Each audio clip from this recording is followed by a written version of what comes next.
Hey guys, so we're here at our new custom home build that started about 2 months ago, South Sarasota on Holiday Drive.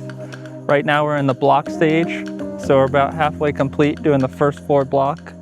The stages that have happened so far is we had around 4 to 6 months of designing the homes and the plans. We did all the site work, clearing the lot, removing any of the trees. We did the footers, the stem wall foundation, backfilled it with soil, compacted it, and poured the slab. So at this point, we're going vertical with the house. This is going to be a 2-story home. One section of the second story is also block, and another section is frame. So they'll take these walls all the way up to the bottom of the bond beam on the first floor, pour it solid. We'll install the floor trusses so the block guys can come back, set up their scaffolding, and get set up to go up the second floor. So this house is set back a decent amount from the front property line because we're going to have a septic system here, and there's a 2-car garage over there. I'm walking through the front entry, which is going to have a 5-foot wide and 8-foot tall front door, which is going to be a statement. And then this is the main living area. You have kitchen, laundry, pantry, and then 2 guest bedrooms on the first floor. We have all the scaffolding set up so that we can continue our block work all the way up to finish off the first floor.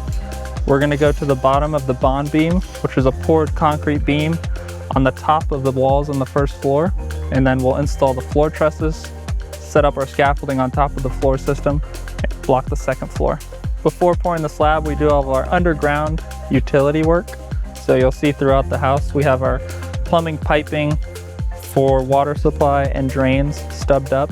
These are in the exact locations where they're going to be within an interior wall, so that we can connect them later on after framing.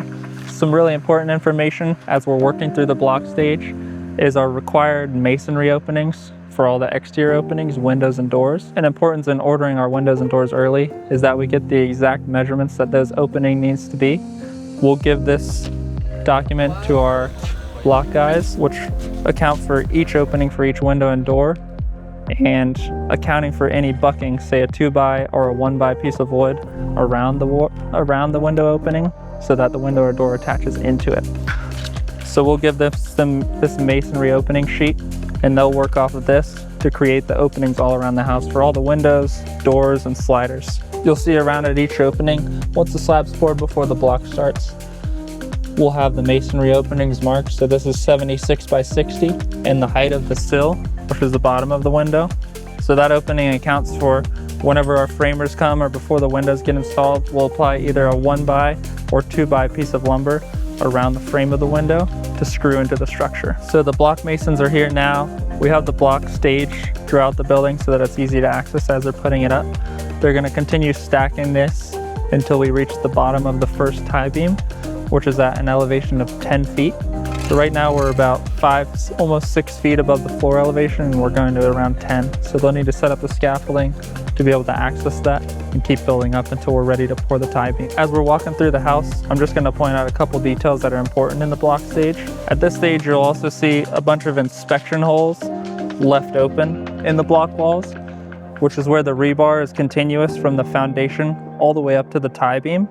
So these holes are left open for the inspectors to come check before these walls are poured, so that this rebar is tied together and continuous from the foundation up to the tie beam. Not all block cells are poured solid. They're required every so often, depending on the engineer's recommendations and the design for the house. Typically, it's a minimum of every 48 inches on center, and then outside of each openings. So if you look down this wall, we have a poured cell with rebar reinforcement on each side of the doorway, and then they're every so often down the wall, probably around every 4 to 3 feet. With this house design, we kind of orientated it in a way where the master bedroom sits on the second floor above the garage at an angle, so that it's perched in the direction that you're going to see open water of the Sarasota Bay. So that was a really important aspect when designing the home, and we can actually come out here with the drone before, lay out the house, and see what that view is going to be like exactly from the future bedroom.